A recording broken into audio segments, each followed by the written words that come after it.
Assalamu alaikum wa rahmatullahi wa barakatuh. We were talking about the 7 facts that I think every single woman needs to know about men. The fifth fact, for a man, romance is all about sex. That's just the fact of the matter. Men will do romance, and the only reason they will do it is because they want it to lead to sex. For them, romance and sex go hand in hand. They just don't get the importance of just giving gifts, giving chocolates, giving flowers, unless it's going to be linked to the sexual reward after that. And therefore, there is a perception, and it's relatively true, that men are a little bit unromantic. They're inherently unromantic. They're awkward about romance. However, when men are surveyed about romance, an extremely large percentage of them respond that they would like to be romantic. Well then, if they want to be romantic, why are they so clueless about how to be romantic?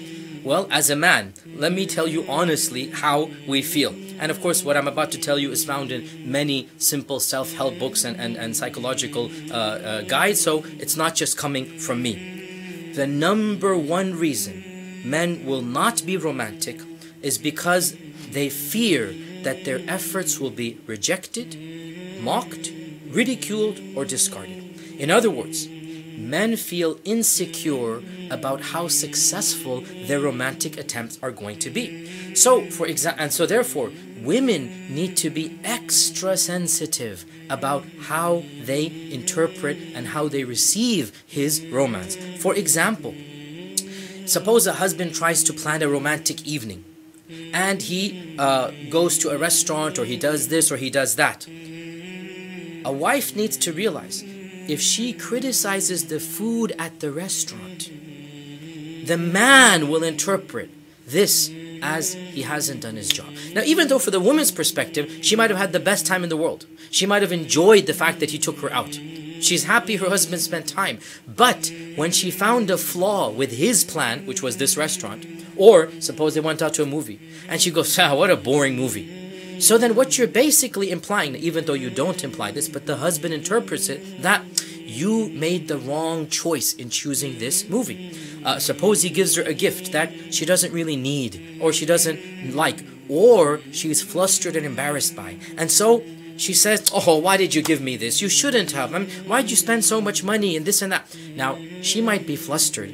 She might be awkward or embarrassed, or maybe genuinely she would have liked another gift. But the point is, the man will interpret as if he failed. And therefore, even if something goes wrong outside of his control, he will feel he was the one who let him down. Now, the point here is that a woman needs to realize that when a man shows her some romance, the intention, the goal behind it is so that she literally melts in his arms. She thanks him, she kisses him, and eventually, yes, it is linked to sex at night. That's exactly why a man would want to do that. Now, another reason why romance is awkward is that the definitions of romance might be different for men and women. For many women, snuggling up on the sofa in front of the TV after a candlelight dinner is the main definition of romance. For a man, it might be taking his wife out on a drive, or doing something that, he likes to do. It's a very different understanding of what romance is. Now, this problem is a little bit easier to solve, and that is that each couple needs to communicate what exactly they'd like to do together. Now, another problem is that if romance does not lead to sex, once again, the man feels a little bit let down. Well, frankly, he feels very let down. And again, I'm just being blunt here so that our sisters understand. By now, after all of these hours of lectures, surely we understand that men are sexual creatures. And romance is supposed to be rewarded with intimacy. And all you need to do is look at Western culture.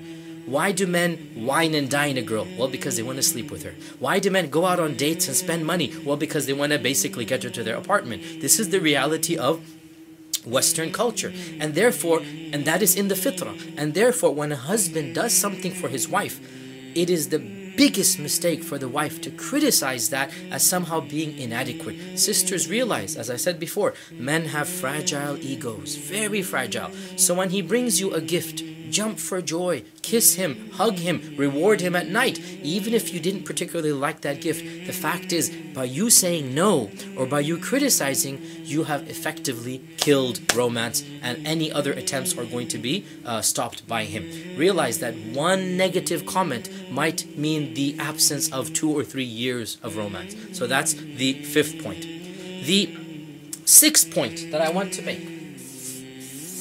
The 6th point is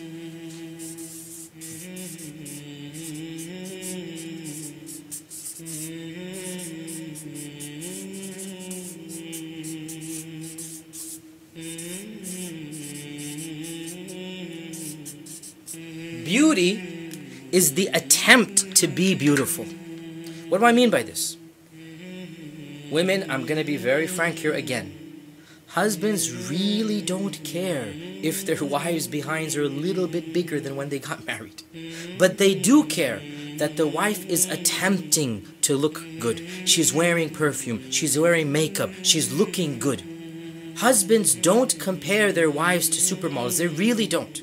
Husbands are happy with their wives, but they are very irritated and hurt if their wives don't care about their own looks. Sisters, let me tell you, frankly, one of the biggest complaints that I hear from husbands, and one that I also recognize, is that wives seem to spend hours getting ready for a sister's event, for their friends, for going out to a party, for going out to a wedding invitation.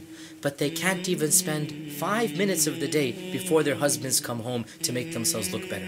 And this is one of the biggest complaints that husbands have, that they don't make the extra effort to want to look beautiful in front of their husbands. And my dear sisters in Islam, the one person in the world who deserves your beauty, who's really supposed to see you completely decked out, is not your girlfriends, it's not the friends at the wedding party, it's your husband. And if you're not going to get ready for him, well then why are you spending time to get ready for anybody else?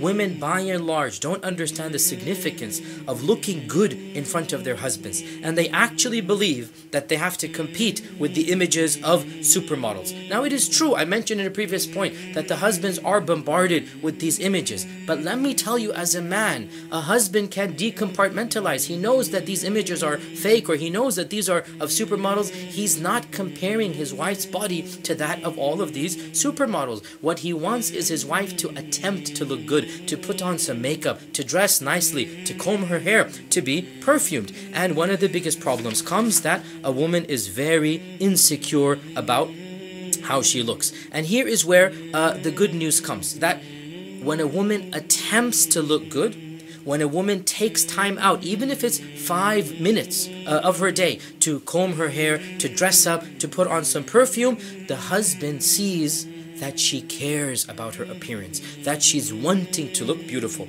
In one survey that I read, almost 85% of husbands surveyed said that what mattered was not that their wives looked 10 or 20 years younger, but that they showed they cared enough about their husband's feelings that they attempted to look good.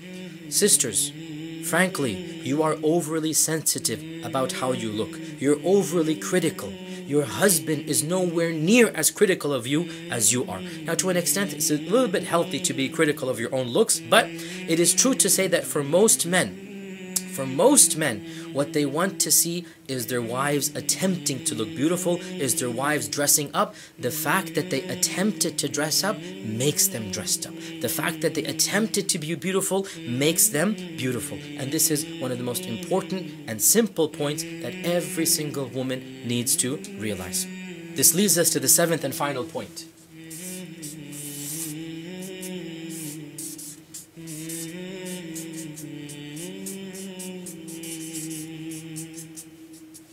I call it cave time. What do I mean by this? Sisters, wives, realize it is in the nature of men that they need some alone time. They need to be cut off from everything. They need to, whether it's reading the newspaper or browsing online or reading the news or listening, they need some alone time. It is in the nature of men that when they have a big problem, they don't tell other people. They sit down and they think about it. or they'll think of other problems and let that work in the back of their mind. So for example, it's very common, men have a big problem, they're going to come home and listen to the world news. It's very depressing, a lot of things happening. You're looking at far bigger problems, and listening to these bigger problems actually helps a man cope with his own problems.